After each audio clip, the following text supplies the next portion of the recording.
The October 20th fire in the Oakland and Berkeley hills left 5,000 people homeless, 25 dead, and caused at least $1.5 billion in damage.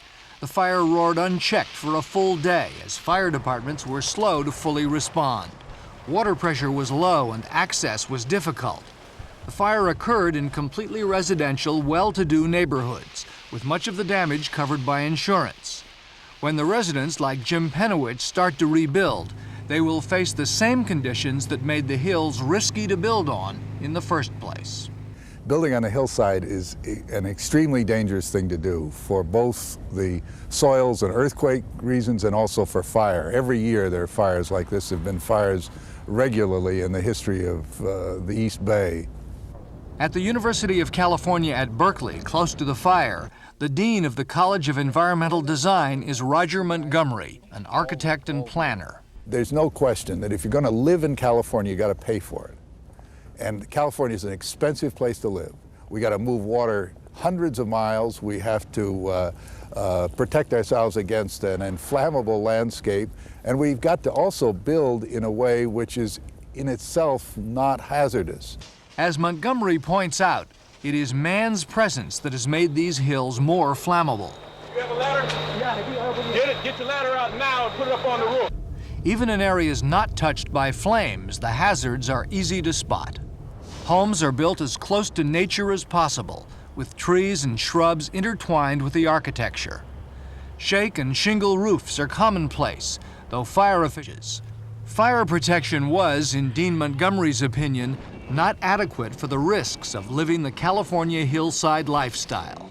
If they want it, then they should pay for it. And what should they pay for? They should pay for big emergency water services, sprinkling their houses, fire departments that are able to respond to catastrophic emergencies. We don't have that today. I mean, two things have happened. We haven't built the infrastructure necessary to live that way, and second, we've cut back the services that would provide response. With such complete devastation, you might think that the city of Oakland would welcome the opportunity to rebuild the area, to replan to make sure that the problems that happened this time don't happen again. But that is not the case. Despite these efforts, because of budget problems and the demands of a popular lifestyle, major changes will be difficult to achieve.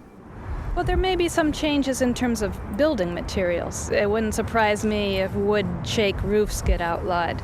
It wouldn't surprise me if fire-rated walls become required. It's even possible that sprinklers inside houses will be required, residential sprinkler systems. But these are things that will not cause a change in the basic structure of the community, and not necessarily even a change in its appearance. Dean Montgomery doesn't think those changes will be enough to make a big difference.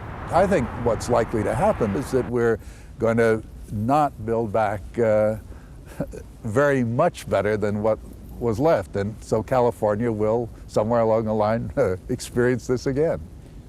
In spite of some dire predictions, there is little question that the homeowners in the Oakland and Berkeley hills will rebuild, and that they will be joined by others.